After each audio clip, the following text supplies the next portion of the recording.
Now, in studio, we do have two gentlemen. Joshua Odhiambo Nyamori. He's actually been here before. He's an advocate and a governance and policy expert. Welcome to the show, Joshua. Karibu sana to Radio Generation. And a happy new year to you. Happy new year to both of you. Yeah. I'm happy to join you. All right. And I'm happy to even join my mentor, City. That's a story for another day. Oh, really? Yeah. Okay, interesting. I keep on finding new things about this guy every single day. Every single day I'm in this studio with him, I just find... Like an onion. Yeah, it's like every day I peel something new. And then we also do have Dismas Mokua. He's a show regular now. This is now your home, Dismas.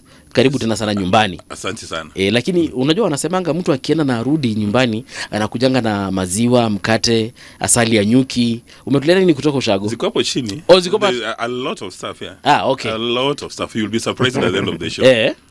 So. Can't wait.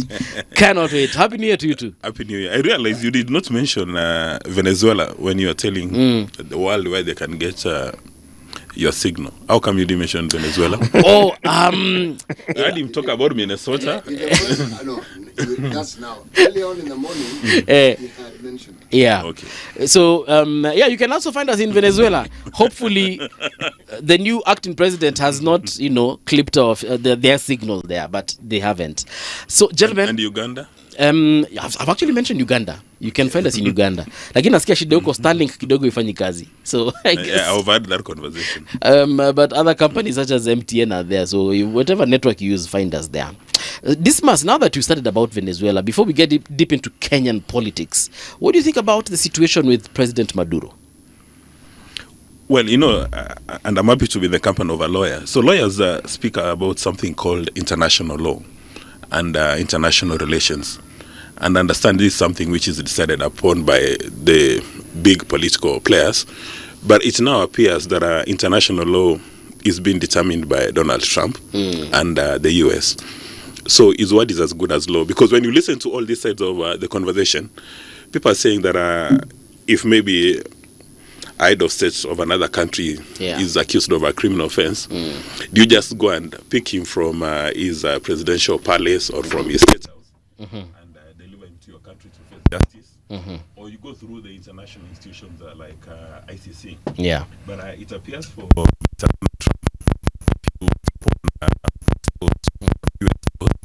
then he's the one who keeps on defining and redefining international law. And that's why you've seen a number of the big political players. All of them are approaching this thing with caution. Yeah. Yesterday I watched the British Prime Minister. He was being taken to task. He was being taken to task about this position. And he was tiptoeing around this issue. And he said, the agency for Venezuela should be with the Venezuelan. But when pressed further to state whether this position is legal or illegal, breach of the international law, he tiptoes around the issue.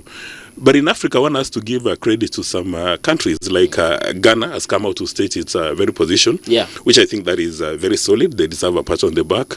And also South Africa and Namibia. Yeah. But in the other countries, I think it appears like they are strategically, like Kibaki, sitting on the fence to see how it goes. Although, again, President Museveni says that if you come by land, we'll give you Stopambana na Nyinyi. But again, outside that, one is very impressed by the US military, that they can actually have an operation with, they say the position of a surgeon, and pick a head of state who knows that is a wanted man, and pick him pole, and then deliver him to their country to face justice. And obviously, this is not the first time they're doing it.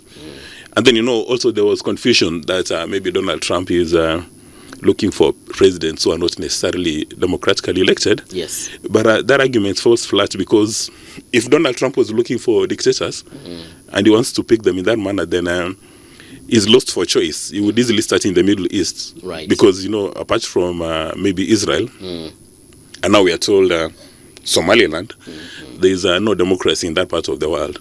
So it's important for people to understand that Trump is pursuing U.S.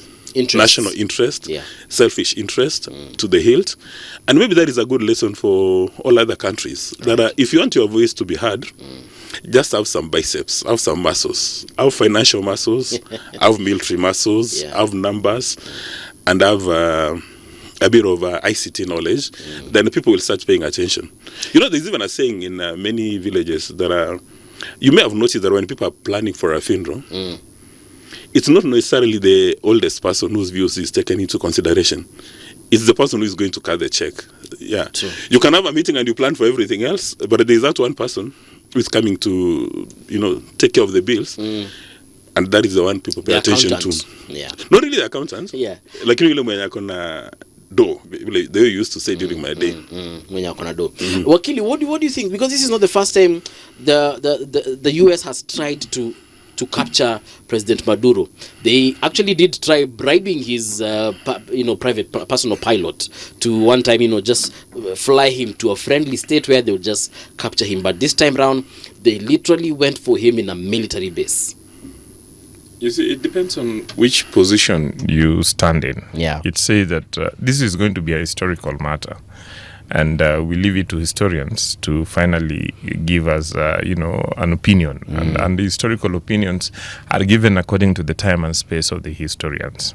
For now, we are, debating it according to passion and according to, interests. But in my personal view, what happens disturbs in many ways. It disturbs in many ways because it demonstrates the truth that people have refused to accept, and that is the philosophy that laws and rules are basically instruments that oppressors use to oppress, the weak. The strong use against the weak. Okay.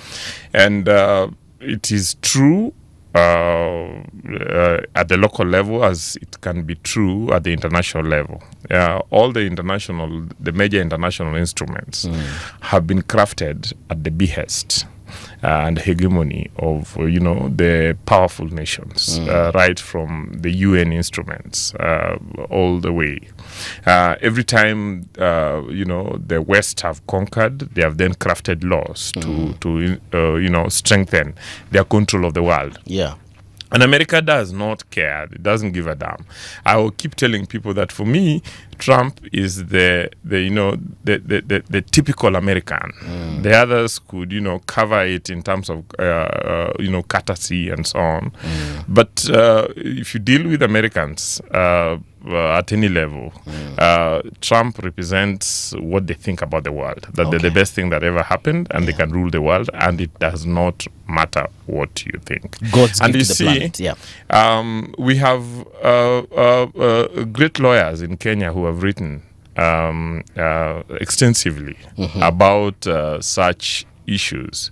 For instance, Professor Makao Mutua and Professor Ngugi, the judge of the Court of Appeal, have written papers and books on the third world approach to international law, what we call TWAIL.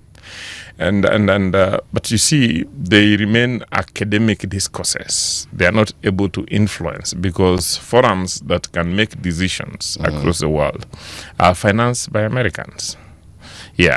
So you dare not make a decision against them. So I think it is more or less, it was an American interest. Yes. And I had a problem about listening, so I just listened to Trump's press conference as I was coming this morning, and you see the fact that he talks about saving Venezuela, but in it talks about sending American oil companies to go and do business there. Right. Instead of using what is already in Venezuela, the company is already it's not even using. Who is he to make decisions for the people of Venezuela? True. And tell them that he's going to run the country until such a time that he thinks that they should hand over the country to another person. And then he talks about it being judicious. And it's annoying, but yes, it is a reality that we live in. All right. Well said. If you go back to what Donald Trump says that he says that in the past Americans have been mistreated in Venezuela. That at some stage there were many American companies that had massive interest, and their assets were nationalized. And he's come back for his pound of flesh, and he said that you don't step on the toes of Americans and expect to go home dancing. But what is interesting is that for the U.S. intelligence agencies, they're literally pitch tents in Venezuela for the last 1 year, following the movements of the head of state. And President Trump indicated that at some stage they knew whether he was having githeri and avocado, they knew the kind of pets he kept, they knew everything about him. And it also reveals how the US can be very, very patient. That anybody wants to step on the toes of the US, just be sure that at some stage it will come to haunt you.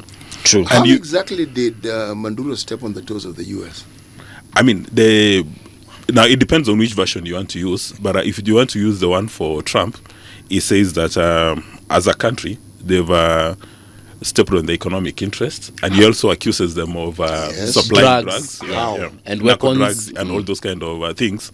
So if I repeat exactly what Trump has been talking about, it may appear that I'm being like the U.S. ambassador or representative. No. It's not that. It's the narrative that is out there, but it isn't the first time. There's a guy called Noriega who was president of Panama. He was accused of exactly the same things, and he was also airlifted from Panama to an American jail. There's even a fellow who was a president who was pardoned not a long time ago. The president accused of those drugs. And now City raises a very fundamental question. Even people are beginning to ask questions that is a study of international law and international relations necessary at this stage, that if you're going to have one powerful man or a powerful state to come and turn everything, upside down, and essentially flipping the bird on the entire world, because that's what Trump I also don't understand. How does the whole world come into this? I mean, if you're talking about international order or international law, are you not talking about the entire world? He is now warning other presidents. No. Yes and no. You see, 1812, these Americans had a war with the Brits. I'm not talking about the War of Independence even. There were wars before that. The French were involved. Then there was the Spanish-American War. Purely for expansion purposes. Texas was part of Mexico. California was part of Mexico. They were just expanding.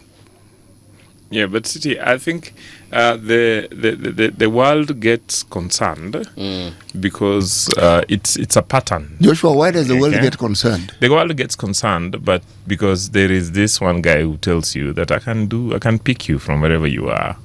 I can come to your country and ask you to allow me to exploit your oil at your expense, and if you don't allow me, then I can pick you and bring you to American jail. They control the international media, so they will control the narrative. And you see, it's happened. Almost all these military operations that America has they undertaken. Actually don't control the international media. They control a large portion of it. Yeah. Because to control means you influence large numbers of people. Yeah. They do. They are not the only ones who influence large numbers of people. So they are one of the big, that's why they're one of the big players. Historically, Joshua, yes, what these guys are doing, the Brits had done before them. Exactly. Let me ask you, City, can you compare the way America does agenda setting with how China does it, for example? No, they're very on different. A global scale. Even the Brits were very different in the way they went about their business. The point is this, they are not doing something that hasn't been done before. I was just focusing on they're not doing something they have not done before. Indeed. They are not doing anything they have not done before, and that is what is disturbing, that then it makes nonsense of, all these international instruments and international forums like the UN Security Council, the various treaties that have been signed, because one person in the Oval House can decide to trash it, and they decide to trash it, and they refuse to sign any instruments that can commit them. True, Yes. like the ICC. The But ICC, Joshua, you know. Joshua, the UN doesn't run plantations of cotton or sugar cane. The UN is a members club where members contribute. Exactly. That's what I'm saying. And the people who contribute the most are who? Yeah, that's what I'm saying, and that's why I say that Africa especially should listen more to these scholars who have been telling them, please come together, try to create your own instruments. Forget about the so-called international instruments; they are not going to help you. All right. Unfortunately, we are too fractured. I was listening to President Museveni the other day, and I really loved the Museveni of those years, the intellectual. I have a lot of problems with Museveni now, but then in one of his, beware of age, Joshua. We will all get there. Oh yes. I appreciate it. But I have followed him over the years and read his books and admire the intellectual men. And he was telling these people that why should we cry and complain that we are being mistreated? Why are you small? Okay, you have the capacity to be big. Africa has the capacity to be big, but we have decided to fracture ourselves and then attach ourselves to the various Western, so-called superpowers. Okay. And then they control us, and then we complain that we are weak. Then we run back to them to help. But Joshua, we don't attach ourselves to them; they attach themselves to us.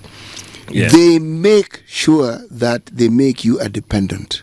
They make sure it's a deliberate action. And that's the problem. Look at the way Gaddafi, for instance, was pursued. Gaddafi was dangerous and killed. And you see, yes, they made accusations against him, but look at the dream that Gaddafi had about Africa. Look at what he turned his country into from a basket case. It was a dangerous dream, as far as the West was concerned. That's the issue. That every time an African thinks out of the box, every time an African thinks that we can actually build this continent into what it should be, every time we remember that Africa was the first civilization, and that almost all these people would run to Africa, for help, we are then scattered into pieces. Yeah. So should we then worry? Because our president keeps on reminding us the way we will be a Singapore of sorts. Should we worry because of that particular dream, considering what we have just said right now? Because if Kenya will become a Singapore, then these Western powers that we think they are will not allow us to thrive in that perspective, because we will stop that umbilical cord that is dependent on them. We need to dream to be there, and we need to work at it, and we need strong leadership that can dream about it and work towards it. That's, for me, one of the reasons why I support the Singapore dream. We do not need to think minimalist. Unfortunately, the West have punished African leaders who have dared to dream big. But then I think if we had many other Africans dreaming the way President William Ruto is attempting to dream, and that they came together and found convergence in their dream to come up with an African dream, okay, and work at it together, then probably we could get there. And maybe we will get to war, but they may not kill all of us. And empires also come and go. We have seen powerful empires crumble. The Roman Empire came down. The British Empire came down. An American Empire will one day come down. Oh no, that one it actually has. When you look at what you're seeing with the sort of president, start with electing a person like Trump. When a people get drunk with their own idea of success, and they allow an infiltration of excesses that seem to go against the very principle on which that particular country was based, that country has actually collapsed. It's just a question of time before you actually see the full manifestations of it. Exactly. I don't see any reason why I would complain about Trump. I didn't elect him. there are other people who elected him, and they had a very good reason why they elected him. And if you look at the reasons why they elected someone like Trump, you'll find they're more or less the same reason why they elected Obama. They both promised change. Now, it's a question of who was listening to the person and imagining the sort of change that this person would bring. But they were talking about the same thing, in essence. Now, when it comes to now putting into practice these imperialist tendencies that America tends to, that's a flexing of muscle of somebody who understands that they're not exactly where they were. So they need to more or less demonstrate that if anyone was thinking that they're not what they have been, they're what they have been. And you forget, with all their might, they lost the Vietnam War clean. Indeed. With all their might, they lost the Afghan War clean. So, history... And they lost in Somalia. Clean. You see? What Trump want to call us, Yes. So... a country of gangs. Yes, exactly. The point I'm trying to make is all these big countries or these powerful countries have certain chinks in their armor. And for some reason, it is clear they don't learn from their mistakes, because America started making mistakes in Latin America in the 60s. They supported some of the most brutal dictators this world has ever seen. People like Batista in Cuba. Exactly. The things they used to do. Exactly. In Argentina. They're horrific stories. People who brutalize their own citizens, they supported. And then they wondered why many of those countries decided to take a different ideological persuasion. Yeah. Now, when you are on that trajectory, it tells us how you think. And that thinking hasn't gone away. Dismas, there's a reason why President Trump has repeatedly called this part of the world Sithole. That sounded funny coming out of my mouth. Is that a South African name? But he has constantly called this part of the world Sithole. And when we look at the reasons why he keeps on calling it a place where people, go to the toilet, is because, to be honest about it, it's just things that we think about, we just don't come out and say. So, for example, let's come back to our own home country of Kenya. We have one of the biggest slums, if not the biggest slums in the world. In terms of our education system, we keep on messing it, even when we had a good one. When we look at our healthcare system, one that was working, even if it wasn't perfect, we keep on, it's like we're trying to reinvent the wheel every single time. Therefore, it is stopping our progress as it should be. So at what point are we going to because Joshua here is talking about us as Africa realizing that we are giants, us as Kenya, because it has got to start somewhere before it becomes continental. At what point will Kenya wake up to realize this particular dream? As much as we've been castigating the president about this Singaporean thing, but to be honest, if we're being honest about it, we should have gotten there and beyond. It's just that we keep on retrogressing. I want to take a point of departure from what my friend Joshua said earlier on, that maybe we should maintain status quo and fear flexing our muscles, because we may attract global attention and we may be punished as a result. We are talking about the Singapore dream. Yes. Singapore has achieved their dream, but nobody has punished them. Instead of anybody punishing them, we are using them as a good example. But are they as big as a threat? Practice. Yes. Are they as big as a threat as if Africa was an entire Singapore? Now, you said we start with individual nations. Yes. When you put your house in order and you do sensitivity and scenario analysis and ensure that you don't step on anybody's toes at the international level, you adopt a certain foreign policy posture that places your selfish interests at the top, but you don't step on anybody's toes. That is why nobody considers Singapore to be a threat to anybody. Yes. Well, and again, we are told of this story. I don't know whether it's starred or it's a broken record. Even South Korea. Yeah. The only people who fear South Korea is the North Koreans because of their historical issues. So, in my view, when President Ruto comes up with a position and he says we are going the extra mile, he's painted for us a global picture of where he wants us to go. It appears that he wants to rock the boat and get out of status quo. But in the process of moving out of the status quo, he would make a number of people uncomfortable, especially within Kenya, people who benefit from the status quo. There is no way you're going to make progress if you do things the same way. You remember Bill Clinton spoke about it. You do things the same way, same style and expect different outcomes. That's You're not going insanity. to make progress. Talking about the healthcare reforms in Kenya, from the time we attained independence, the founding fathers of the nation said one of the things they're going to fight ni magonjwa gonjwa. So every president has attempted to come with radical reforms and fight this issue of diseases. They've achieved varying levels of successes, but it appears to me that President Ruto has got the guts really to say these are the radical reforms that we must implement, and he is doing that. In the process, the beneficiaries of the status quo who are actually unhappy with what is happening. One may even talk about these framework signed recently between Kenya and the US around healthcare provision. We are told that there is an NGO industrial complex, people benefiting from status quo. Of course, they must be unhappy. And leadership by definition is when you're coming to implement some policies, not everybody is going to be happy. You may even suffer. You may even lose an election by coming up with these radical reforms, Yes. or you may even win an election. So in my view, people like President Ruto must be given a pat on the back. The only challenge with all these reforms that he's implementing, we are in a democratic society where it's assumed that Kenyans have got agency, that they've got capacity to take decisions. So a good leader must ensure that you carry everybody along. For instance, healthcare reform, education reform, they may be a very good thing, but have you carried everybody along?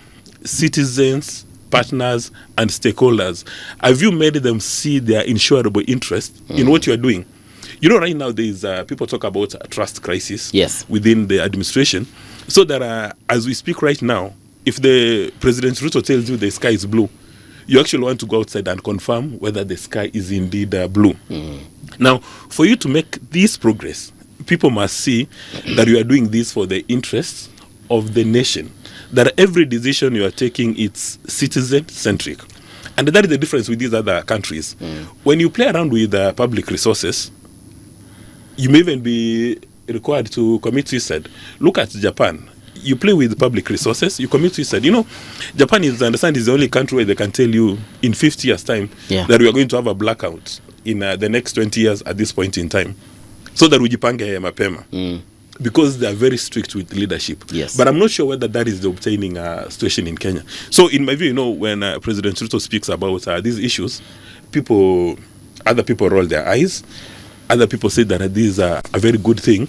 But you see, that is the purpose of leadership. If you're unhappy with these reforms, wait for him next year and then tell him that we don't want this kind of things you are doing. And also that goes to the next level of the conversation now.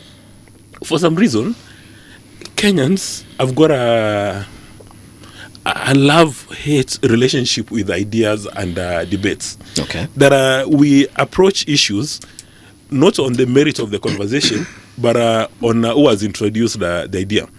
Like, for instance, Kenyans have been fighting about these two-thirds. We want to have people of a particular agenda, the two-thirds debates. We've been talking about the CDF, National Government CDF, something like that. Right. We've been talking about the census for a long time. There are these things that have got issues. Even diaspora representation in the National Assembly or in the elective seats.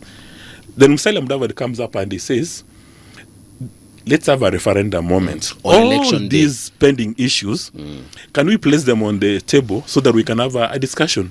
Can we have ideas placed on the table? Can we have an intellectual conversation on this? Can we debate these ideas? But the responses are knee-jerk.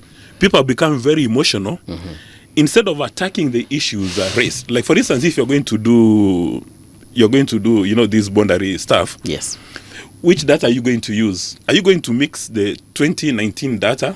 And you remember some counties were Mandera and Garissa, they were told to do their census this year. So are you going to mix 2026 data and the 2019 data? Are you going to mix it? Is it going to compromise data integrity? So Musalia Mudavadi has raised that issue. But people are saying, wait a minute. This gentleman, he wants the position of Prime Minister in the Constitution so that he takes advantage of it. So people are wondering, if you're going to have a referendum, you're going to change the constitution, are you going to say the position for the prime minister shall be reserved for Musalia Mudavadi? Now, President Ruto and... but is it also the timing of this conversation of the referendum, even for me, from where I sat, I was like, Okay, when should they have had that conversation? at a different time, not right Like now. when, for instance? Because it clearly, at what time? Yeah, when? I mean, if it's in convenience now. After this government is done with this particular term. Let's talk about that in 2027, yes, after the elections. That's Why? a conversation that we have that But time. why? The reference because- point for the referendum was something that is quite clear. Wajir, Mandera, Garissa had a problem with the census. And there is a ticking time issue with it. Yeah. So the discussion was, if you do not deal with this particular matter and you have an election in 2027, it could be invalidated. Indeed, and in my view, there is never the right time or a wrong time for a referendum. We can even hold referendum daily because our constitution in itself, reinforces the fact that sovereignty is with the people. And if sovereignty is with the people, I keep telling people that, I have this argument with people when we have riots, that we have Christian demonstration, peaceful demonstration in this country, and we call it the people. And my view has always been that the people only have about three, forums where they can make decisions. One is that they go into elections and elect leaders. Two is that they participate in public participation forums and give their views. But you see, once they elected leaders, then they give the leaders the right to make decisions on their behalf. Yes. When they get involved in public participation, the leaders do not have to follow what they say. The leaders could have a reason for, trashing it. But the referendum is the only platform, apart from elections, that then gives the people an opportunity to actually speak directly. And issues, we are an evolving society. And we keep learning from, the constitution that we had developed and enacted in 2010. And even as we enacted it, we agreed that there are certain areas that were weak. And we need to remember that about 3 million Kenyans, especially the religious community, opposed it. But we convinced them that we will deal with your issues after having a new constitution. So we need to discuss this. And we just about a few years ago, we trashed the BBI process because of technical issues, not really because it did not bring out substance that needed to have gone into a referendum. So my view is that we should not dismiss the issues that the PCS brought out. Yes, I think we need to discuss them very robustly and allow ourselves to make a decision, because we seem to, every time we have big issues in this country that we should deal with, we sweep them under the carpet by making political arrangements. Let's make a decision in a referendum as Kenyans on the form of government. Let's make a decision on the issues that all these issues that the Mudavadi has raised. Let's discuss them. But then allow me, even as we discuss that, to reinforce something that my brother has raised. Right. And that is that President William Ruto has faced a beating. Ever since he came into power, even before, worse since he came in. But there is, I tell people that he will go down as one of the most celebrated leaders, not only of Kenya, but in the country, because he has been willing to take and make hard decisions and live by them. And suffer the consequences of that. And I compare him. There's a book I read by a former Jamaican president called Michael Manley, who was initially a trade unionist and then became president. And then he implemented his manifestos, which he writes in this book, which is basically about transforming a former colonial society into a society that could then serve its people through democratic socialism, and the government getting involved in areas that previously the private sector controlled by the West were the ones controlling. And you know, when Michael Manley implemented his radical decisions, Jamaicans actually voted him out. But after 5 years, they went back to him and told him, we want you to come back and run again. And elected him and gave him a chance to complete his agenda. So I want to, you know, encourage President William Ruto, wherever he is, that President William Ruto, you are doing the correct thing. Continue doing it. Don't be, don't be distracted by the noise that is being made. Transform this country. If that transformation then makes certain people annoyed, just know that prosperity will judge you as that person who decided to do the right thing rather than banding to the noise that was being made across the country. Well, I agree with Joshua's position, but it is the elephant in the room, or the germane issues that are, while you're implementing all these reforms, when you're coming up with these policy reforms, alignment, correction, whichever intellectual terminology you want to use, you must make the citizens understand why you are doing this. Like, for instance, talk about the affordable housing program, or its accessing all these kind of things. There should have been a very, to use his words again, robust conversation that are, what problem are we actually trying to solve? Is it the housing stock in Kenya? And in which category? High income, middle income, low income? And which is the path that will give us the easiest results, or the quickest results? If you speak to professionals in this industry, some would say the only responsibility of the administration is to offer serviced land that make sure their utilities are available, roads, water, electricity, and then the private sector will come and put up all these units. Because if you're coming up with a house in Kenya or housing project in Kenya, one of the biggest challenges for most people, especially people outside central Kenya, is roads.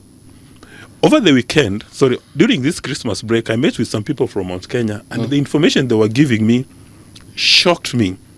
There are some MPs, elected leaders in parts of the mountain, so-called Murima, struggle to identify a road to tarmac. The most roads have been tarmacked. So they're struggling to find a road to tarmac.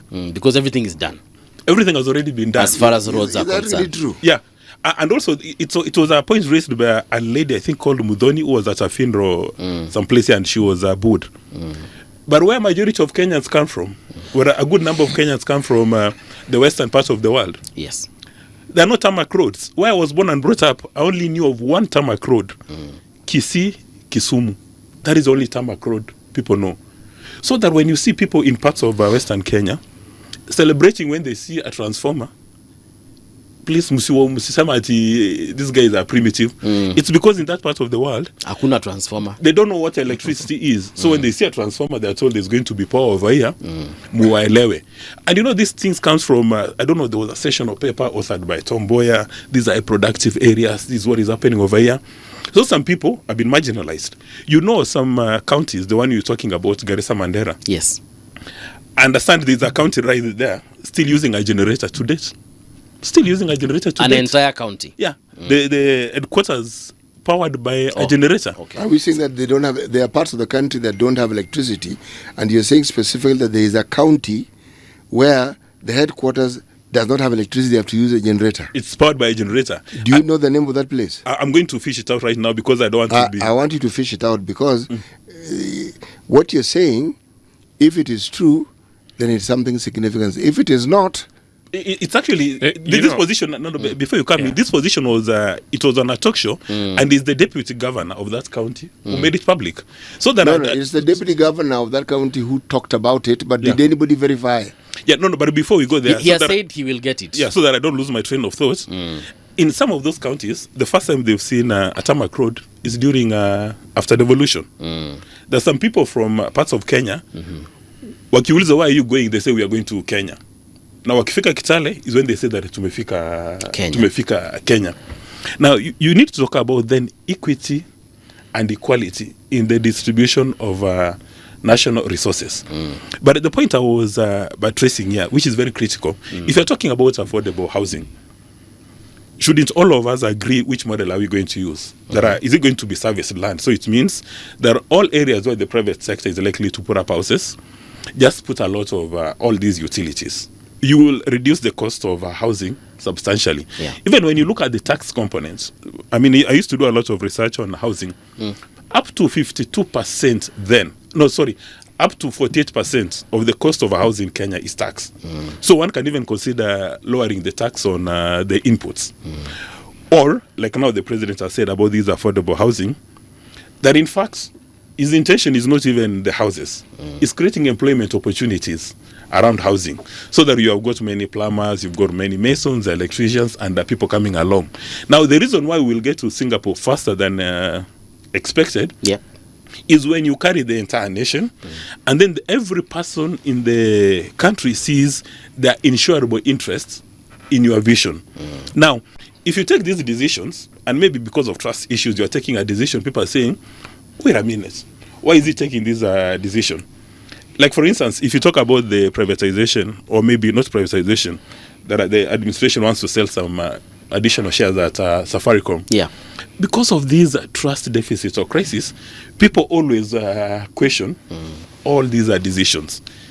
But the responsible officers do not come to explain to Kenyans what it is that they are doing. So they are very good debate. Some actually find it very difficult to even explain, but yes, continue. I mean, like, for instance, I saw some conversation, people calling themselves subject matter experts saying that you can value Safaricom using its turnover. Nowhere in the world can you value a company using a turnover. I mean, you can search maybe by profits. But you see, when somebody like Mr. Rigathi Gachagua comes on board and says this share should be trading at 84 or 72, while buyers and sellers in the market have agreed at a certain price, 27, 28. So when you are telling us that this share should have been 84, on what basis? But there are people who take Mr. Rigathi's words to the bank. You say it hook, line, and sinker. They swallow everything. That is why, in my view, for us to go to Singapore, every Kenyan must have insurable interests, and we must be honest and call a spade a spade. So if a leader comes out like Musalia Mudavadi says, we need to have this conversation. Let's not attack him. Let's not personalize issues. Why not? If you attack a personality, then people lose the taste of the conversation. Because whose job is it to make the conversation palatable? Is it us or the person who began the conversation? For instance, if I don't like Joshua's beard, but he comes up with a very good issue, I'll simply attack his position because I don't like him. And I'm going to ask him a question. From his name, I can figure out where he comes from. How come fish from Lake Victoria is not exported to the international markets? And understand, the fish from Lake Victoria, the typical British housewife or the European Union, they would kill for that fish. How come you have something described as an international airport with little or zero activity, cargo business? It's only passenger. Is an airport meant for passenger or cargo? What should be the ratio? Now, these are the questions. What's the point you're making? No, I'm saying now these are the questions that you bring to the table. But if you attack the person bringing the question to the table, instead of attacking the substance, you lose the plot. Then you lose the plot. Then you become emotional. I don't think Musalia Mudavadi was attacked as a person. It's the bulk of the debate. Maybe we read different things. Was around the suspicions about the referendum. No, people say he wants to become the prime minister. Well, that is a conclusion that they arrived at. Look, we had BBI. BBI, with all its wonderful ideas, was entrenching the status quo. We were saying that we understand we're a tribal nation, so let's find an algorithm for divvying up positions so that every tribe seems represented. It can't work. We are too many. Who are you going to leave out? Who are you going to elect so that they represent 3 or 4 other tribes? They are models of governance that guarantee that the citizens have a fair share of what is theirs. Devolution and the county government was a good beginning. The discussions that Musalia Mudavadi has breathed life into are good. Now, a good conversation doesn't involve me agreeing with you. A good conversation involves me saying what I think. So when people say what they think, it is your job to determine, by way of evidence, if you have it, to show them. Like, you talk to me about a place that is still using a generator. I highly doubt that it exists, personally. Now, you see, City, is an expert on public participation. That I know about him. Oh, you said he was your mentor? Yes. Under social research. But then there are quite a number of issues that Mokua has raised that I agree with. And in my view, we need to have a conversation. The place where I disagree with Mokua is saying that probably the president is not doing enough to carry along Kenyans. I think the president has tried. There is no president who has spoken about his dream like President William Ruto. He goes around the country and talks about it. He talks about it on national days. He talks about it to the media. He writes about it. And the question is, do we debate it sufficiently? Are we doing our role as a society? Are we doing our role as professionals? Is Parliament doing its role? For instance, the president went to Parliament the other day and spoke about his vision to take Kenya to Singapore. Has Parliament debated it sufficiently? Has it gotten the rigor that it should have gotten from economists, from engineers, from lawyers, and so on and so forth, so that ultimately what is then passed by Parliament is something that carries our views. For instance, the president has laid out his plans on the National Infrastructure Fund, and that information is out there. What do? Rather than focusing on that, we focus on the noise, the ethnicity, the ethnic narratives, the negativities that come from funerals and roadside, rallies, rather than getting the society to think about this, that setting up a national infrastructure fund is something that can free us from the control by international structures that we have agreed here from our initial discussion are colonial. Okay. The president has, talked about what they have achieved in the bottom-up approach. The question is, are we debating it? For instance, the housing sector. I'm in the housing sector. And the housing sector, I would want to disagree with Mokua when he says that it should have been left for the private sector and the government should only do infrastructure. It's not worked. The government has been doing those infrastructure over time. But the reality is that the private sector, especially the mortgage that is given for the development of housing, has traditionally only served about 5% of our population. The rest of the population is not able to afford to build houses. So the president, in his wisdom, worked on two sides of the divide.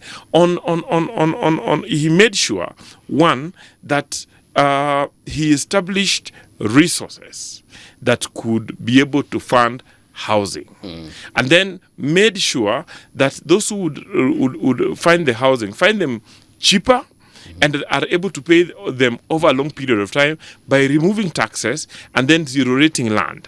But then the other thing is that this is not only about housing. Okay? We should not look at it in terms of just providing housing. I come from Kisumu. And in Kisumu, we had a small estate called Lumumba Estate that only housed about 90 units, so 90 families. Right now, it is going to house over 2,000 families, the same piece of land. Really? But as it is happening for the last 1 year, since the president launched that thing, there are hundreds, if not thousands, of young people who otherwise would be hanging around in the streets, working there as masons, working there as engineers, Carpenters. working there as carpenters. And apart from that, there are those who are working in the quarries. There are those who are working in the hardwares. There are those who are working in the transportation sector. The money that they are receiving every week, because they're paid on a weekly basis, finds itself in our local market. So when you go to Manyata as a work home, they're able to buy meat on Friday when they ate vegetables the whole of that week. The borders, the mamambogas. And this is the dream that the president was talking about. So the president has said not once, not twice, that his dream is to make Kenya one big construction site. Okay? And you know, some people then criticize by saying that, you know, we are not only talking about jobs for the watu wa mkono. The reality is the money spent in construction industry, especially housing as we are doing it in Kenya, finds itself to everybody, including the media, including lawyers, including engineers, including the money would just circulate. Wakili, so it is a way of kickstarting the economy. I know you're a commissioner with the National Housing Commission. I'm a director with the National Housing Corporation. Thank you. So I understand why you're so passionate with this particular subject matter. However, I remember when I was doing my KCSE and KCPE, my parents and teachers would always tell me, start with the easy stuff, so that you can complete that one, then now have enough time to deal with the difficult sums. And that thing helped me. That's how I managed to get an A in mathematics. Now we know. Now you know, right?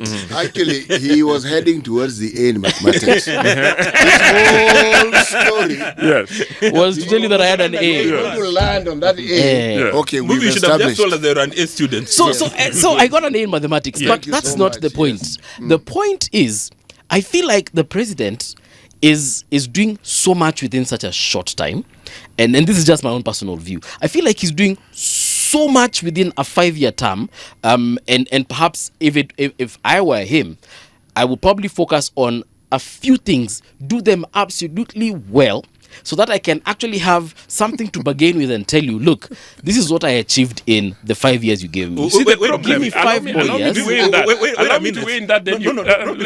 Just allow me to weigh in that. Then you come in. What's wrong in doing so many things over 5 years? Time? Because you will find, going back to the mathematics analogy, trying to do all the sums, not being able to finish all of them, end up with a 0 in the exam, as opposed to fanya zile unaweza kwanza. The issue is our problems in this country are dire. Okay, there are millions of Kenyans who are suffering out there. Yes, it is important that we tackle almost issues in almost each and every sector. Wakili, have they stopped suffering? They have not suffering, but we are in the process. When the president fixes, through the SHA process, the health sector, he's saving the lives of many people, okay, and saving the money they should have spent on health. When he fixes the roads, I mean, I tell people, I used to enjoy driving between Kisumu and Nairobi. I don't enjoy it anymore. I dread driving because I fear that I might not get to Kisumu without getting an accident. Okay? And it's not about people only. It's about goods. It's about freedom. It's about opportunities. When the president talks about housing, dignifying, thousands of Kenyans who are living in slums, who are living in the streets, giving jobs to young people who are in the streets, ensuring that money is circulating. You see, the president is doing something. We need to think big. We cannot get to Singapore when we are still thinking like a small country, which is the smallest country in Africa, a small country that is not even able to make a system. We need to Seychelles. It's not Lesotho. But anyway, they're all small. Lesotho or Seychelles, we can't think like Lesotho or we can't think like Seychelles. We need to think like the big nations, and simply build our systems, simply enhance our discipline, and ensure that we save more, and ensure that the public resources are spent properly in those sectors. A very good morning to the following people. John Maina, I see you. Samuel Mwanapacha, how are you doing? 2.0, I see you. Willie Kitale, Good morning. William anasema areas like Kinango, there is no electricity for years. That's crazy, eh? Then there's Mkenya 8121. Amesema Captured Parliament, Acheni, Singapore. Okay. Then we have John Orina, good morning. Luos don't vote. They only yell. Surely. City, say something about that comment. I don't know. I don't know what that person is talking about. He's talking about yelling. No, I honestly don't know what he's talking about because this is social media where you live, Paul. Yes. And what I know about social media, people say the craziest of things, and one doesn't have to substantiate anything in social media. Yeah. So maybe where he comes from, he's got he knows a few Luos who don't vote. And just yell. So I can't speak. And you know, some of these things need to be deconstructed. This I wake up. I try to read politics between 5 and 6. So today, I was looking at data, and I've written about it on my Facebook page about voter registration vis-a-vis the population. Yes. And I realized that the so-called tyranny of numbers is a lie. Because you find that a country like Nyeri has reached, I think, 56 or 58%. Yes. Of the population has registered as voters. Whilst one like, I think, Mandera or Garissa has only about 29% of the population registered as voters. Not because those people don't want to register, if you analyze it, but it's because of structural challenges. It's called systemic. It's systemic challenges. Yeah. Yes. For instance, the issue that certain areas of the country were facilitated. They have better infrastructure. Mokua just talked about certain areas with no electricity. Yes. And roads. This determine whether somebody can register for ID or not. Just in December, the government did registration of IDs in my village, a beach village called Nyamori. And when we asked for it, I didn't know how bad the problem is. But when they came there on 13th of December, which was a Saturday, they started registration at 8. By the time they were finishing at 5, the numbers that were on the line were more than the people they had registered. And we had people who are aged 50 years, 57 years old, who had never taken IDs. Okay, so they are not participating in the economy. Right. They are not participating in elections. They have no M-Pesa. They live in a barter trade around the villages. Okay, and around the beaches.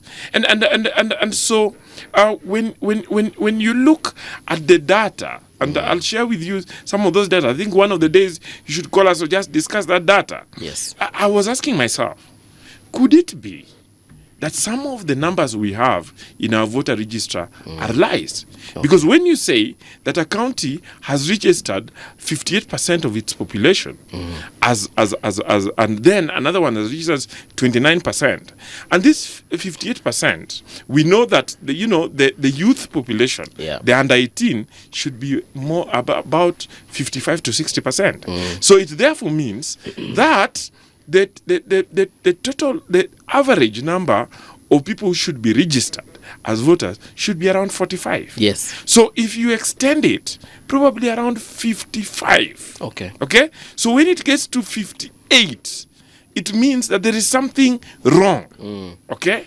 Either certain areas are not being given opportunity, or somebody registered underage student. We need to audit the register. And in any event, there's no legal requirement that you must vote. I mean, you have a decision. If you're a Kenyan, you could have an ID, you're a registered voter, but you can take a decision not to vote. So that shouldn't be used against you. It's not mandatory, because taking a decision not to vote is actually voting in itself. Why must the conclusion of this discussion be adversarial? I mean, the word against. I mean, if somebody comments about you not being patriotic because they consider that voting is something patriotic that everybody should do, it's not against you. They are simply saying that as far as they are concerned, in their judgment, you don't measure up as being patriotic. It's not that there's something wrong with you.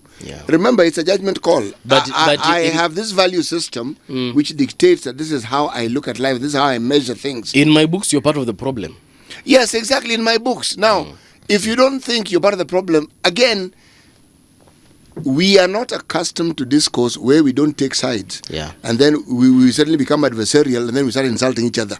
It's like we seem to understand, and you people who live in that place called social media, you're the one who have enhanced this thing.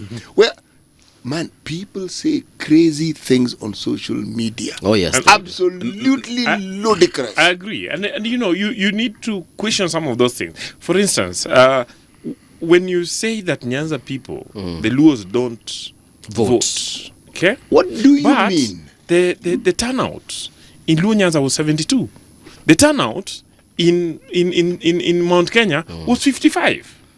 Okay? Percent. Yeah, 55%. So what do you mean that Luos don't vote? Okay. Okay? I mean, of course, that is just one view of one person. Actually, no. This issue of the tyranny of numbers that Joshua has brought up, it's an issue I even wrote on. Yeah. Okay. It was an excellent narrative to justify a certain outcome that had been predicated. Exactly. Okay? So once you took in the narrative that these people are definitely more, the outcome was easier for you to accept. manage. Okay? That's why narratives are extremely important. When someone talks to you about some of the problems that this government has had, most people who talk about it don't talk, and let me repeat it so that it is understood. Most people who talk about it don't talk from personal experience. They talk about things they have heard. Like, Nimesikia. Dismas here read that there's a place where there's a county headquarters that only uses a generator. Okay? Whether it's a backup generator and they have electricity, I'm waiting for him to tell me which county this is. But he said he was at a function where it was said by a deputy governor? No, I thought it was at a talk show where the deputy governor. So what? Or you were watching this So talk? Yeah, I what? was watching Even the if it show. is the governor who said it. So if a governor says something, you take it as gospel. No, I'm giving the source. But now talking about this issue of voting, there's a huge challenge and an opportunity. Talking about voting, I mean, you can decide to vote or not to vote. But there's a group called the diaspora who send a lot of resources in the Back name home. of remittances. And they've also added their voice to this conversation.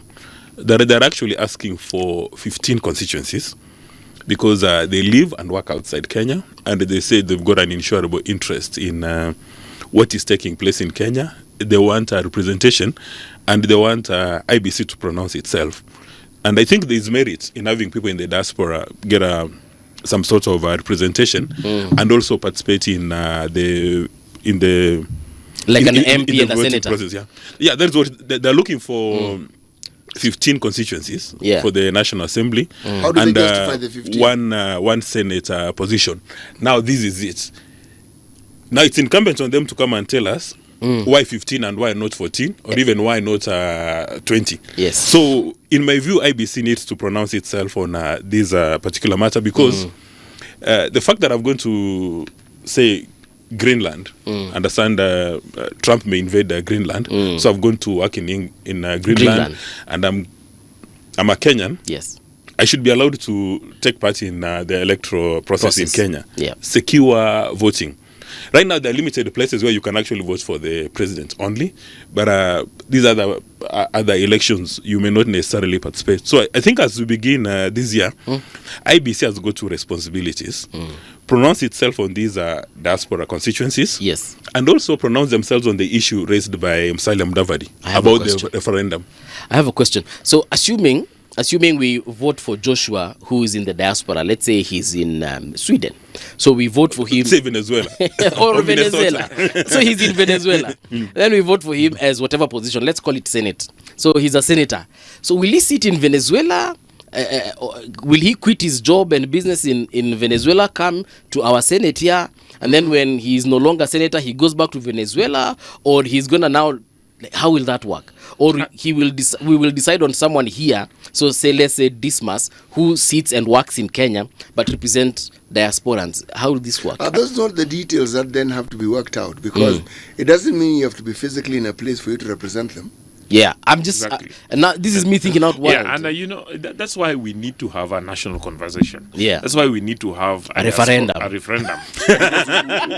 we are saying that there are Kenyans out there Yeah. who are participating in developing our economy, who are pumping in quite a bit of resources from their sweat and labor, and they need to participate in decision making.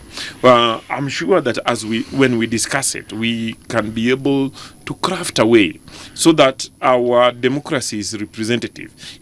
We do not have to have constituencies in every nation where we have citizens, but we could probably have a special seat, just like we have special women seats. We could have a special seat for the diaspora, a few seats or one seat, and they can then have a representation. And then, we need to move to the point where our parliament could also, that person could still be there and represent his people without necessarily coming to Nairobi. But before we go there, Joshua, it is incumbent upon Yeah. those in the diaspora to tell us why it is they want these numbers. Representation, there is no debate or argument about it. But now the numbers and the how, since they are the ones who proposed it, it is important that they tell us what idea because for them to propose it, I'm certain that there is something they had in mind. Exactly. Because essentially they want to participate in what is happening in their country. So if somebody wants to participate, then we should allow them to, by all means, participate. No, but to answer Mbovi's question, in my view, and also from what Titi has indicated, you don't need to be a member of the diaspora to represent the diaspora. Okay. But I think, in my view, you would be more effective and efficient in your representation if you lived in the diaspora and you actually understand diaspora issues. Like, for instance, I've never lived in the States. I've not stepped to the States. But I understand people do up to 4 jobs. Yes. So I don't know what it means to have 4 jobs within 24 hours. So you need somebody who has gone through that life, who has gone through that experience to come and represent the diaspora. Okay. In as much as they say you don't need to be a good cook to criticize horrible cooking, but I think the experience from the diaspora would make sense in having people with that experience. Because, if you don't come up with those legal frameworks, then you'll have people masquerading as a diaspora because they've been there for an hour or 2 hours, then coming to do the representation. Because I'm thinking, how will we do public participation, for example, for the folks who are in the diaspora? But why are you stressing? The people who want the representation also should tell us how they're going to do this. And they're in over Exactly. 200 countries. It's not Yes. like it is impossible. No, it is not. It's not that it is impossible. I sit in court now, and I can be able to lead evidence of a witness in China. Okay. Simply by him connecting virtually. So why is it that the legislature cannot go virtual? Okay, so that Kenyans can get representation from wherever they are. Somebody who is representing, we should not pretend that I live in Kisumu and I've never been to the US. I ran for the seat of diaspora and win it and claim that I am representing the diaspora. Let them elect. It is possible. So our city is saying, let's discuss the mechanism. Let them tell us what they think want to work for them. Because as a country, we have also decided deliberately to send citizens out to work out there, so that we are sending this government is working on sending people to work in Europe and to work in other places of the country, and they are sending back money home. So they need to have representation one way or the other. All right, we shall get to that when we get to it.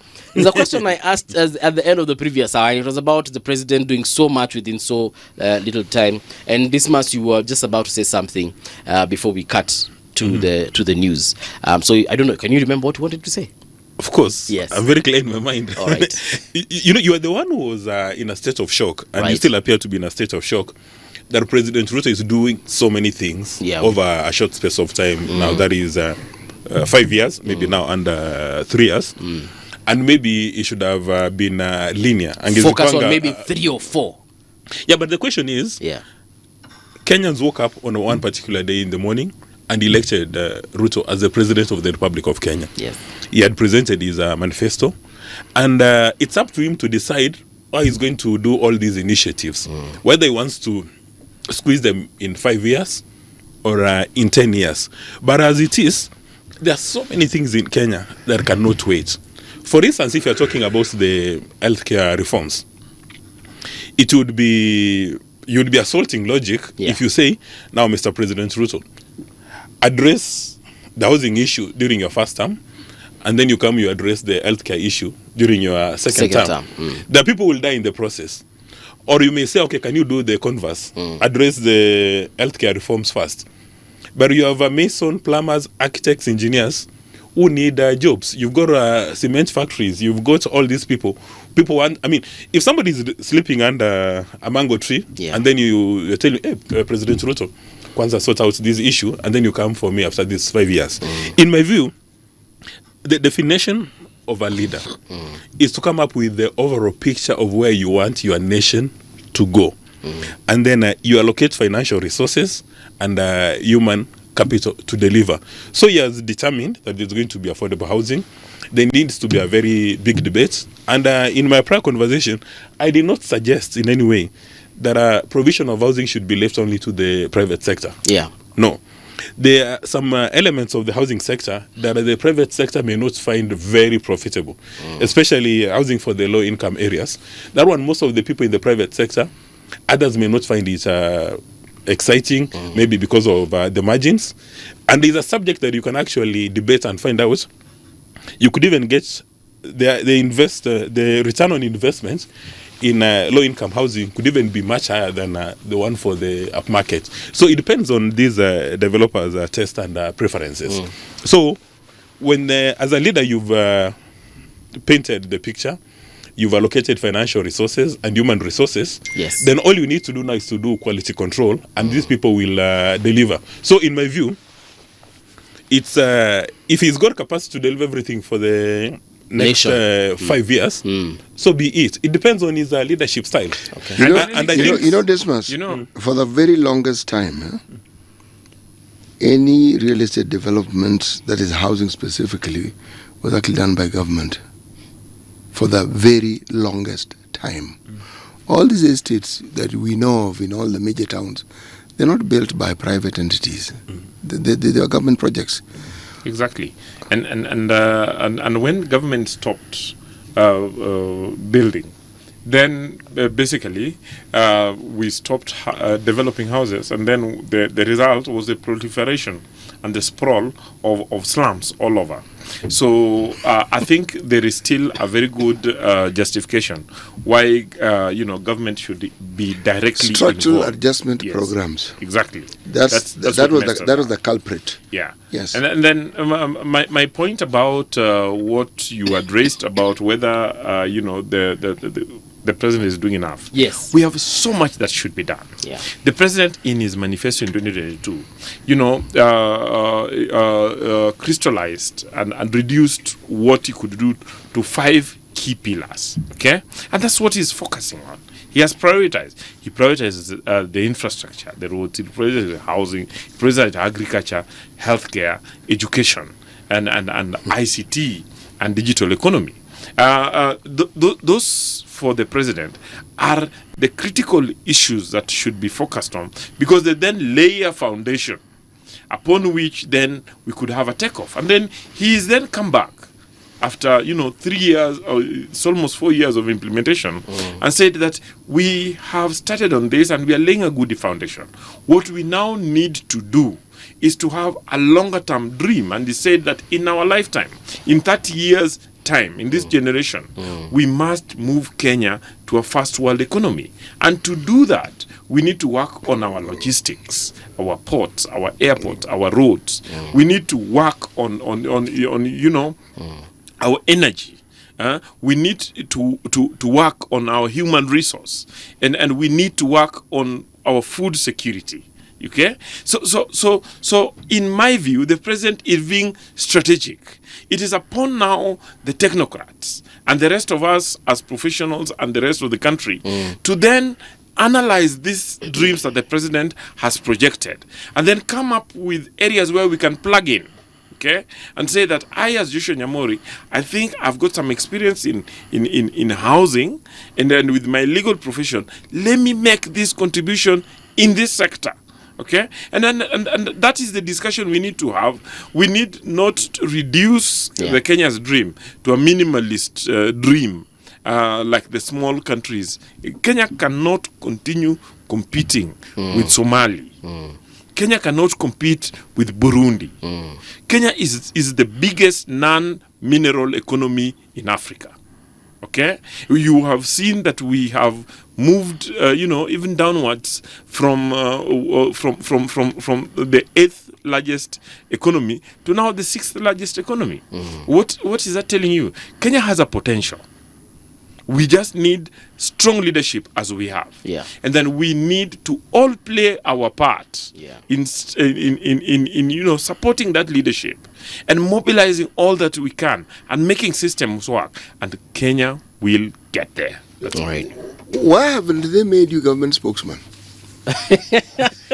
Why are you saying that? I'm just a citizen who is the reason why excited about what no, is happening. I am being facetious, and you know I am. Yeah. You see, the problem with the plans that the president has had has not been the plan. Yes. No. How it is introduced, how it is explained, the participation of the public in understanding it so that they walk along with the president. Dismas keeps saying this, and it gets to the heart of the matter. I appreciate that. I have one example which I love because to me, it got to the heart of what the government can do when it wants to advise you and tell you things. When we're changing the 1,000 denomination. Do you remember how it started? My friend, you were informed. Even if you didn't want to know, you would know. Yes. Every single day, 10 days left, 3 days left, even if there's an extension, you knew. There is no one who could say they did not know. They used every avenue possible to make sure that they put that message across. So when you have something as important as a housing agenda, something as important as an infrastructure, a fund. On that note, Joshua, we already have an infrastructure fund. We just don't call it that. The idea of building booths. Countries like Morocco have done it, but what they have done is they have anchored very many development projects with this same fund that, you derive from people moving around the country. We are more advanced than they are.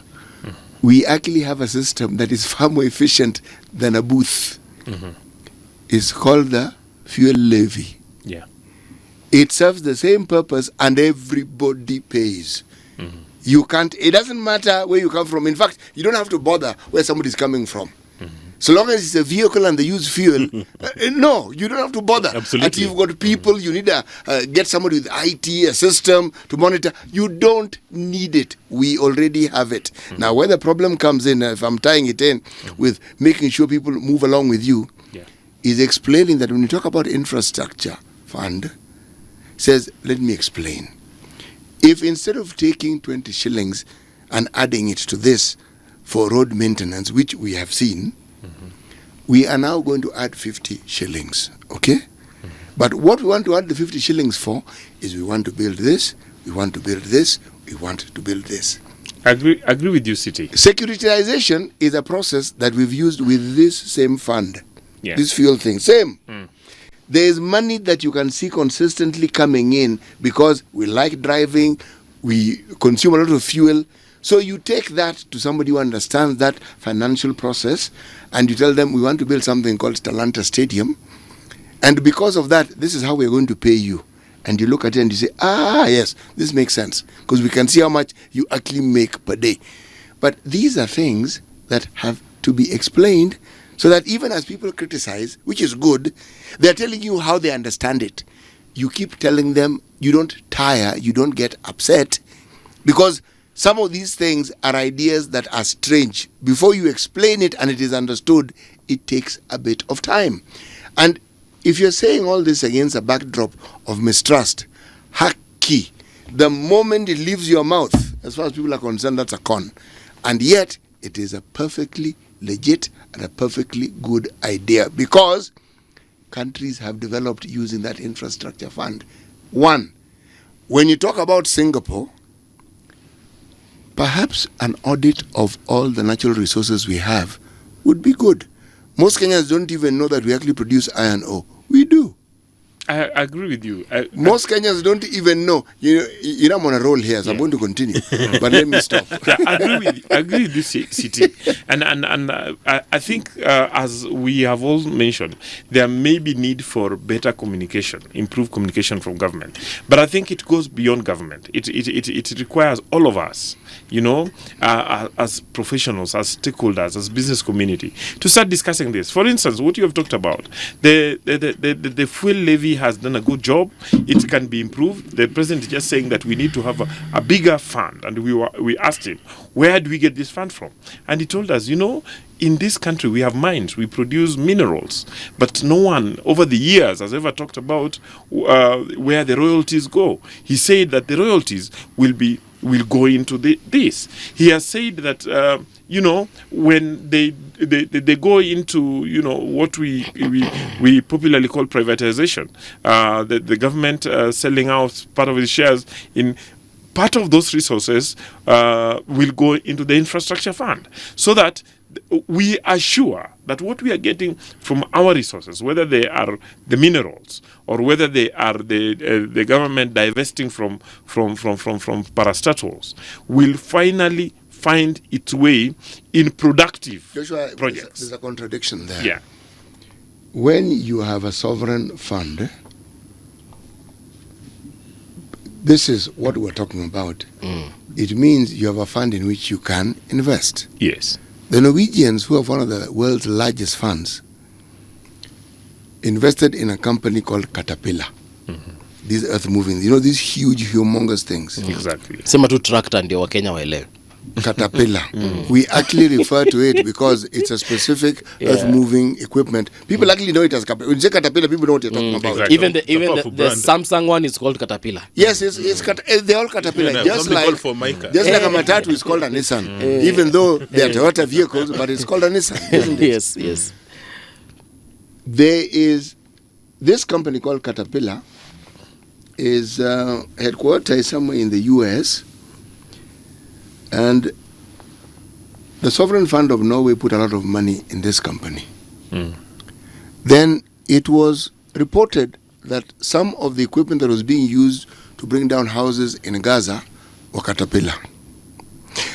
They said, give us back our money. We are not investing in such a company. This is morally repugnant to us. Why am I giving this example? You get the funds you invest. You don't sell what you have. You increase your stake. That's where the contradiction is in my mind.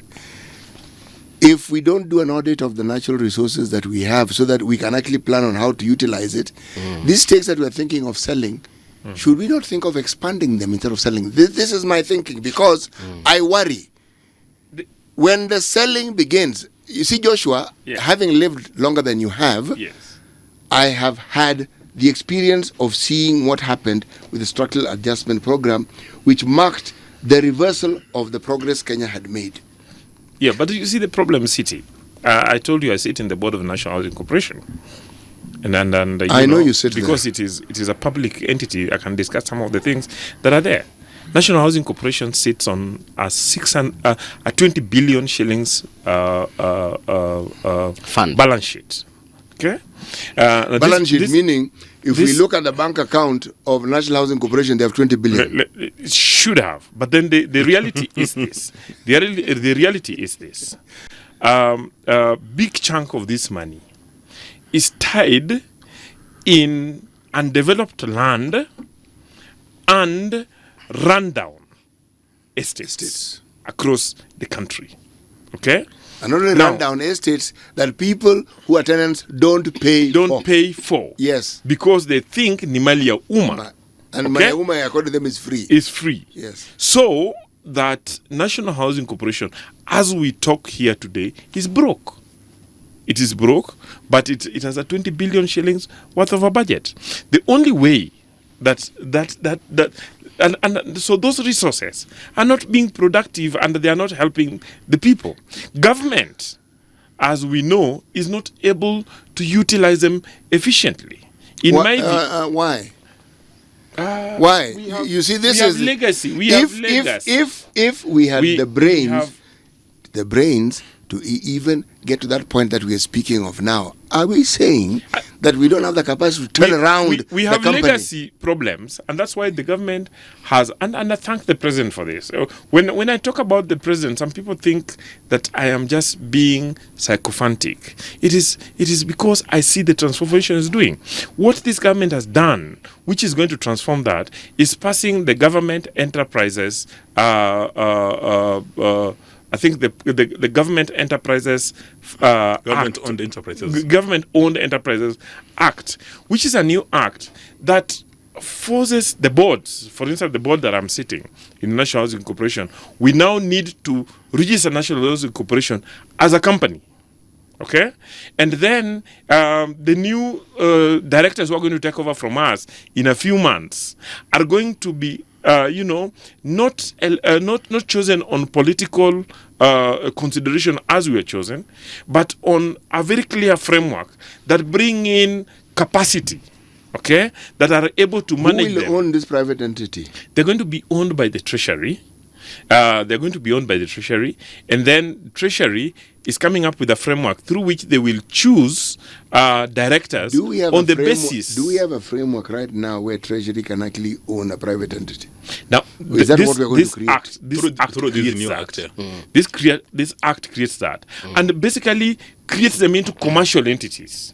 Okay, and they are expected to run commercially, save for a few areas in which they will have to get into an agreement with the government where they would deliver certain public services in ways that may not make commercial sense. But otherwise, the directors would be judged on the basis of the judgment that we have for Safaricom. And these directors are going to be Kenyans. This director is going to be Kenyans. But we have new rules. We have new rules. They don't come from Venezuela. Yes. You know, the challenge has been that in the past, majority of people who are appointed to these boards, they're not appointed because of their capacity or competence. It's people who have had political challenges, and they're given those positions on an interim basis for 5 years. When the Ukauko, 5 years an interim. I mean, yeah, because you see, somebody has run for a political office and has lost, and because you don't want to lose that person. I heard you earlier on talking the way President Museveni has got so many advisors. So a number of these people are given those positions on an interim basis, carefully used. But again, the sad reality is that majority of these people, when they go to these parastatus, the first question, which is placed on the table to the MD or the CEO, how do we make money? Not for the organization, but for their selfish interest. For the directors. Yeah, for the directors. If you meet with a number of MDs or parastatal CEOs, they'll tell you their biggest challenge is how to manage the chairman and directors. Because as soon as they land there, they know they're going to be in that office maybe for 3 years. Yes. How do I make money on a personal basis? For this 36 months. Yeah. For what Joshua said here, is something which requires very serious study from Strathmore, that you can sit on 20 billion and you've got serious cash flow challenges and you are broke. We can agree on many things. Number one, there's a huge demand for housing in Kenya. The National Housing Corporation core business is to provide housing. They sit on a lot of land. So where is the disconnect? And disconnect, you see, let me tell you, even when we produce housing, we don't produce them efficiently because of these systems that the new act is going to sort out. For instance, we have 3 billion shillings in terms of unsold stock. Houses that are unsold. Explain what you mean. Unsold stock, that is houses that have been built. And they're empty. And they're empty. You can't get buyers. Yes. Okay, just hold on. These are houses in this new project, or no. That were built these before. are not the new projects are run by Affordable Housing Board, run very efficiently. Okay, because it is a new act, it's using new systems. But the National Housing Act was done in 1967. It's an old act. You see, it still talk about municipalities and county councils. It's in the act. It's an cake. But this new government-owned enterprise, the Government-owned Enterprises Bomayang. Act, the new act that was enacted, I think, in December or something. Yep. Basically, announce that. Okay. So my view is that the president is on the right trajectory. We just need to give him the confidence and the support. And some of these reasons, the reason why I say the president needs support about this, you see, what he's doing, for instance, in this Government-Owned Enterprises Act, is something revolutionary and is going to be resisted. Because Buvi, allow me to cut previously, Joshua short. yes, There's a point you're running away from. Yeah. That you got houses. National Housing Corporation has got houses that you cannot sell. yeah, 3 billion shillings worth of stock. It's been reported. Where by are these the audit- houses? all over the country. All over the country. It's the report is Why with the have they audit not been sold? Is it because the cost is inflated or because they were built inefficiently. The costs are higher than what the market is providing. Alternatives that the markets are providing. Okay, So it's dead stock. It's dead stock. We can. The National Housing Corporation could only sell them, at a loss. But to do that, they have to get, authority from cabinet. is that somebody? Is that somebody behind bars as a result of that flawed decision-making process? Those are the issues that we need to discuss, and that is for me why reforms are important. Even as we take people to jail, Yes.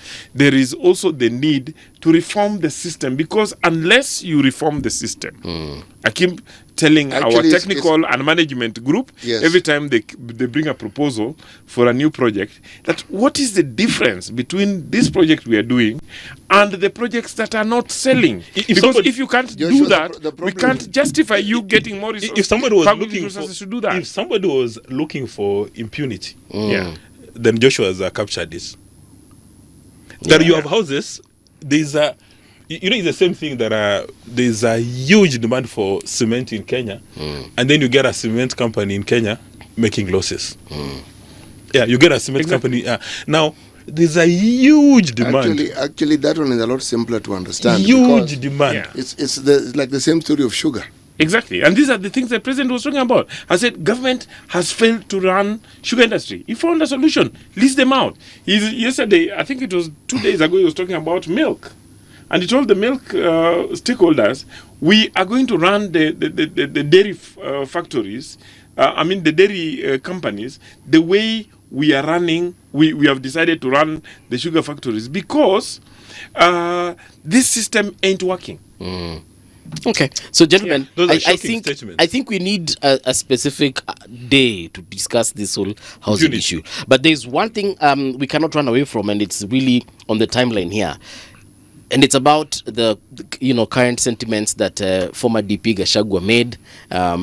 He's been talking about he's asking President Trump to come in and pick up this watu wenye waliba pesa kutoka Minnesota. Dismas, first of all, what do you think? Because he was also seen over the weekend with Edwin Sifuna. Are we looking at a collaboration between these two individuals from where you sit? Mr. Rigathi Gachagua is a very sharp politician. Yes. And he has mastered the art of misinformation and disinformation. And he knows how to address his audience and create an emotional connection. But kuna pesa ilitoka Minnesota ikakuja huku. That makes him a very dangerous man. And FBI confirmed Yeah, it. from Minnesota, we understand their ongoing cases. Yes.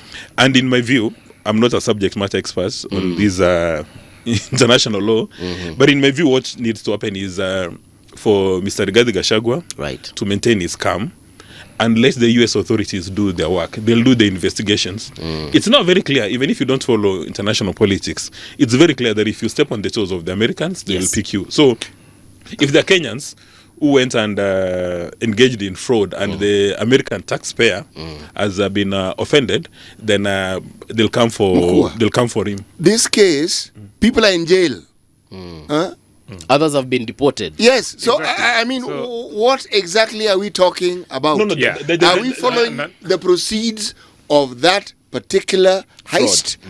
That's what I'm saying. Yes. That the US has now demonstrated they've got capacity and competence to look for their resources. So if indeed there are Kenyans who participated, or even non-Kenyans who brought resources, they From frauded, Minnesota. from Mokua they've brought here, then in good time the US authorities will come and pick those guys up.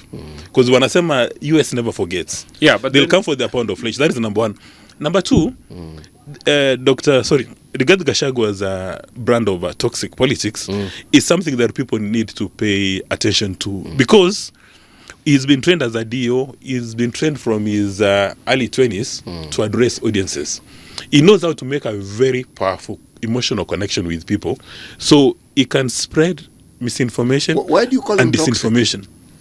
I mean, when you are doing things which you know are against national and public interest, Like what, for deliberately so. Like, for instance, part of the reason why he got fired, part of the reason why he was impeached, Yeah. it was, we were told it's promoting tribalism to the highest level. And the person who was impeached is a gentleman called Rigathi Gachagua. But he has made a personal issue to be a national issue. He has nationalized his personal problems with William Samoei Ruto. Now, if you don't like William Samoei Ruto, it doesn't mean that everybody else needs to Dislike him. to dislike him or to hate him.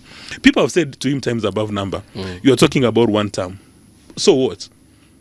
I mean, let's go back. Assuming that Mr. Rigathi Gachagua was not impeached, would he be telling Kenyans one term if he was part of the administration? You can't even talk about somebody like Nyoro. So we need to introduce ideas and debates in this conversation and establish, when a politician tells you to jump, why is he actually telling you to jump? Is he telling you to jump so that you serve your selfish interest as a movie, or is telling you to jump so that you serve his selfish interests? And There's something Nyamori wanted to say. Yeah, in my view, we need to save Rigathi Gachagua from the embarrassing, display. Okay. You will allow me of what I think is idiotic. You can't be somebody who keeps. He's on. going to sue you. Let him sue me. I think I can go to court and defend this. You can't be somebody who wakes up every week, and causes alarm in the country on falsehood, on nonsense. Okay? But we also have, and the media should play an important role in this, in saving the nation from such negativity, such sectarian, such ethnic language. If you look at what Rigathi Gachagua was talking about, Right. in the so-called Minnesota thing, Yes. he did not mention anybody. Basically, he mentioned Isili.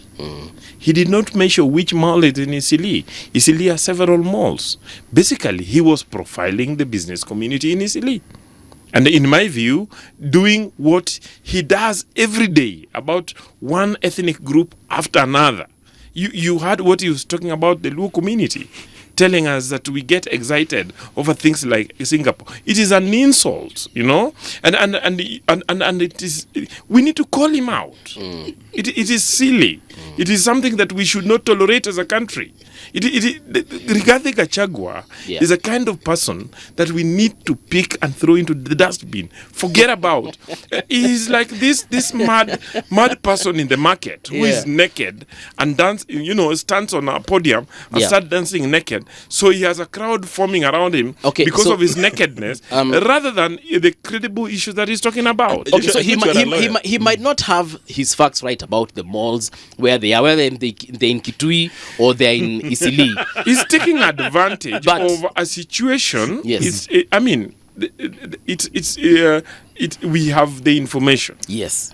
that has the been U- clearly said by exactly. the FBI. And as City has said, Some of the funds have come to Kenya. As City has said, Yes. some of those people are in jail.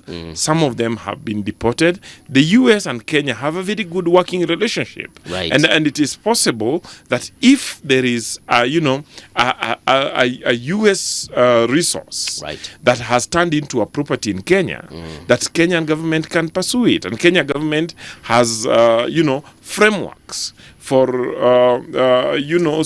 Seizing these properties. or arresting these people, taking them through legal process and extraditing them into the US. We have a working system. We are not a failed state like Somali. We are not Venezuela. Okay? we are Kenya. Yes. Yeah. Hii kitu imekusumbua hii. Lakini sasa It is amesema disturbing kutoka. I know, that I mean- we continue to Yeah. give as a nation. Right. We have important things to discuss, like the Singapore dream, like the infrastructure fund, Yes. like the sovereign Wealth, fund, yeah. wealth Wealth fund, fund, yeah. yes, Like diaspora like the constituencies. diaspora Referendum. like the referendum, like the Lake Victoria Ring Road, and here, Yeah. somebody is hogging the space in social media and internet, dividing the country, spreading negativity, and making false accusations after another. All right. The guy has no shame. He immediately is exposed. He will come up with another one. But how has he prevented other people from also putting across whatever views or expressing the agenda that they have? That's He what we are hasn't. trying to do. I actually think that Kenya needs someone like Rigathi Gachagua. He's useful. Rigade? He's very, very useful. If you look at the content of what he says, there are very many things he says that are not false. We cannot escape from the personalization of his conversations because they're personalized. But the truth of the matter is this. When somebody talks as much as Rigathi Gachagua does, he's giving you an opportunity to study him and to understand him and to understand the constituency he represents, because there is such a constituency. And you have to understand that if he thinks that way, then his constituency also thinks that way. I actually find him useful because he's giving me a window into understanding things that ordinarily I would not have understood if he did not speak as much as he does and say the things that he does. Okay? Because there are people in this country who seem to think that the only way you can refer to Luos is when you mention fish. Okay? There are people like that. Yeah. And he happens to be one of them. It's called, yes. It's called stereotyping, but worse still, it is profiling. There are people in this country who have a problem with the Somali community and the businesses that they do. Joshua here is mincing his words. I don't, because I hear this conversation over and over and over. We need to celebrate the Somali community for one reason. They are a subject of study as well. How does a community that were camel herders live in some inhospitable climate transform themselves to be commercial, industrial, not players, giants? How do they do this? That is something that one should sit and think and study, because that's what they've done. Exactly. And then even at the national level, the Somali money has stabilized our economy. Okay? If the Somali money was not in Kenya, the Kenya shilling would have received a beating from the other currencies. Okay? And so we need to appreciate that. And I keep telling people, the Kenya and Somali is joined in the hip. Are you talking about Somali, the nation now? No. Just listen to me, what I'm saying. Kenya and Somali is joined in the hip. Because you see, there have been accusations of, are we talking about Kenyan Somalis or Somalis? The reality is that it is one community. It was a borderline created by the colonialists. It's one community. It is one community.